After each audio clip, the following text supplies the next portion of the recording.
بسم الله الرحمن الرحيم. أولا سلام الله عليكم ورحمة الله وبركاته. وأنا سلامي سلامك بعدي موضوع ما عندك حل دونا وحنا نقندونا سيدك كلسونو كبيري كرتا نفط هذا إن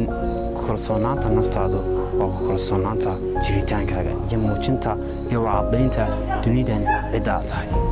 إن قضبة أو كلسونان كرو سيد أضرع عيسو أيام كنت نعمل دونا كل وادي تصيب يحكي qodobka koobaad ee aad kalsoonida ku beeri kartaa waxa weeye leeyahay salaf baro nafsadaada baro maxaa uga jeedaa soo qaad excelkaaga ama buugaaga laba table samayso waxyaabaha aad ku fiican tahay qor waxyaabaha aad ku xun tahay qor sax labadaba kadib markaad intaas aragtid waxaad samaysaa hawlgal ama olole aad ku kordhinaysid qaybta aad ku xun tahay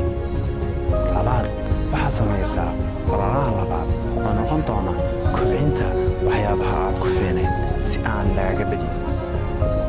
markaad sidaasi u bareetid nafsadaada waxaad caddaynaysaa waxa ay sheegayaan inay been tahay iyo inay run tahay dadku waa hadlaane u daa waxa uu qof kaa sheego waxaad ku qiimayn doontaa ma yahay sax mise maaha because of horaad ogeyd waxa aad tahay waana baratay nafsadaada qodobka labaad ee kalsooni nafsadaada ugu beeri kartaa waxa weeye baro cabsida kugu abuuran haddaan maanta ka soo qaad exam aan galaya examkaas ayaan ka cabsoonaya haddii aan akhriyo oo aan xifdiyo casharaantaasi ama lessonskaasi waxa ay imanaysaa kalsooni buuxda oo xad dhaaf siyaasadeed qodobkeen labaad noqon doona cabsidu meesha kaaga timiday baro si aad u xalisid waxa aad u akhri ama waxa ku dadaal tusaale ahaan waxaan ku soo qaadanay adoo exam galaya xiisad ku waad aragtay inaad examka diyaarisay qalinkii suuqu adigoo dilin ay shaqeeyaan siyaasadeed ku dadaal waxaad ka cabsoonayso inaad baabiiso qodobka saddexaad kalsooni nafsadaada ugu beeri kartaa waxa uu noqonayaa bedel ha fikirkaaga be positive thinker noqo qof aragtida xagga wanaagsan wax ka eega markay wax kugu dhacaan wanaag filo wanaag u bedel dhinaca wanaagsan ka eeg hadallada dadku ku leeyihiin u bedelo dhinaca wanaagsan tusaale ahaan masku waa qaniina qofka laakiin waxa qofka dhimashada ku keena ma aha qaniyada maska laakiin waa sunta adiga hadallada dadku ku leeyihiin waa qaniyadii na adigu isa sumayso oo aad u turjumato dhinaca xun iyo in aad qaniyadaasi qaniyo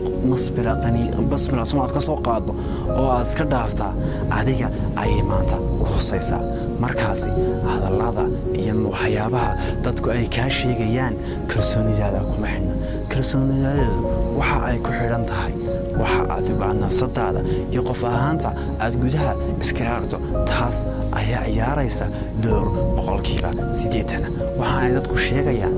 shaqada waxay ku leeyihiin aragtiyaha iyo nooca ay sheegayaan oo adigu sida maskaxdaada ugu turjumato markasta kala shaandhee hadallada dadka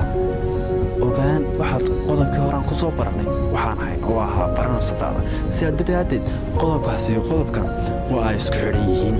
markaasi haddii ruu sheegayaan iska kobi haddii kalena iyaga ha hadlaan u daa halkaas ayaan kusoo gabagabayn doonaa saddex qof ee kalsoonida beeriyey fariinta kuu soo diraya waxa weeyaan kalsoonidu ma aha isla qabweyni dadka kalaa ee waxa weeyaan ogolaansho waxyaabaha iyo raali ahaanshaha muuqaalkaaga hadalladaada ficiladaada iyo kartidaada iyo aqoontaada waxaan ku rajeynayaa inaad ku kalsoonaato nafsadaada waxaan ku rajeynayaa inaad noqoto qof guulaysan markasta waxaan ku dirayaa fariin ah shamca gudahaaga ka dhex shidan waa ifniinkan ka bixilahay mugdiga maanta haysta Soomaalida. Salaamu Allaahi calaykum waraxmatullaahi wabarakaatuh.